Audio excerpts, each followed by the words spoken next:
বলনারেটা তো ডেফিনেটলি শুনতেই হবে, কিন্তু শুধু তোমারই জন্য যে মিউজিক ট্র্যাকটা সেটা ডেফিনেটলি তোর কাছে খুব স্পেশাল, কারণ বিরসাদের সঙ্গে ওটা দিয়ে বোধহয় ফার্স্ট কাজ শুরু হয় একসঙ্গে, অরিন্দম বিরসা।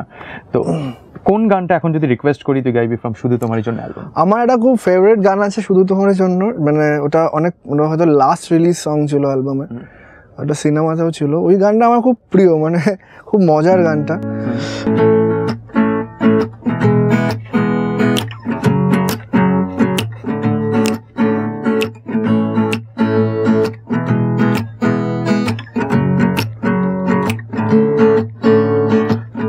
দেখতে বউ বউ কিন্তু মস্ত বউ বউ এসে জুটে গেছে কপালে, দেখতে বউ বউ কিন্তু মস্ত বউ বউ ফেসে গেছি আমি অকালে। নিজেকে সেভাবে ভিক্টোরিয়া পারা যায়, বলো কি করিয়া ঘোরালো নাকে দড়ি দিয়া বিয়ের পরে আজব হেরে। তা না না না না না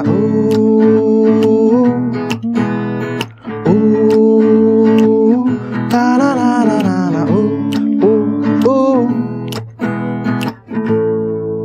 একটা গান লঞ্চ হলো, একটা হিউজ রিয়াকশন পাওয়া গেল, সেটা কি কোথাও মিউজিক ওভারঅল অ্যালবামটার উপর এফেক্ট করে?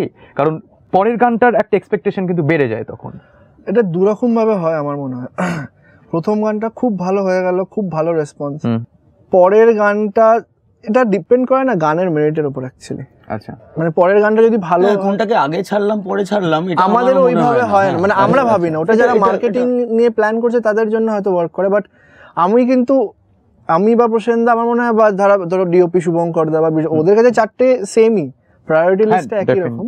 হ্যাঁ, একটা মার্ক সেট হয় যে যেটা সব থেকে শুনতে ভালো লাগছে সেটা প্রথম বেরোয়, এরকম একটা থাকে। বাট এইগুলো আমার কাছে খুব একটা আসে না। মানে যেরকম এই সিনেমার জন্য আমার বলতে পারি চাইলে গানটা was the first song that we made.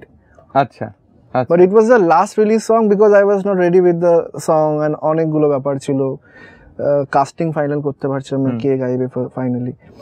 এবং তার মধ্যে ঠিক এমন এভাবে গানটা তো তখন আমরা কেউ শিওরই ছিলাম না, করছিলাম।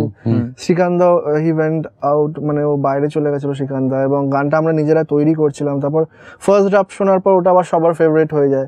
আবার যখন তোমাকে চাই হয় তখন আবার বলনারে মন যেটা বললাম ওটা ছিলই না, ওটার অন্যরকম আইডিয়া ছিল। এবার বলনারে মনটা একদম লাস্ট মোমেন্ট ইনক্লুশন হয়েছিল, মানে একটা বাউল মেলোডি, বাউল মানে ফোক একটা কমার্শিয়াল মুভিতে কমার্শিয়াল ট্র্যাক করে। এবং ওটা আমাদের সিনেমাতে ক্লাইম্যাক্সও খুব ইম্পর্টেন্ট একটা জায়গা আছে, মানে বলনারে মন it's a very important song for the movie. একদম, তাহলে হোক না একটু বলনারে মনটাই হোক।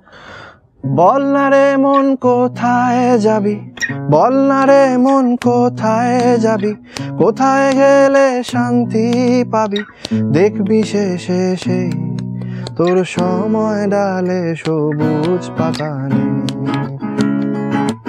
তোর সময় ডালে সবুজ পাতা নেই। বলনারে মন কোথায় যাবি, বলনারে মন কোথায় যাবি, কোথায় গেলে শান্তি পাবি, কোথায় গেলে শান্তি পাবি, দেখবি শেষে সেই তোর সময় ডালে সবুজ পাতা নেই, তোর সময় ডালে সবুজ পাতা নেই।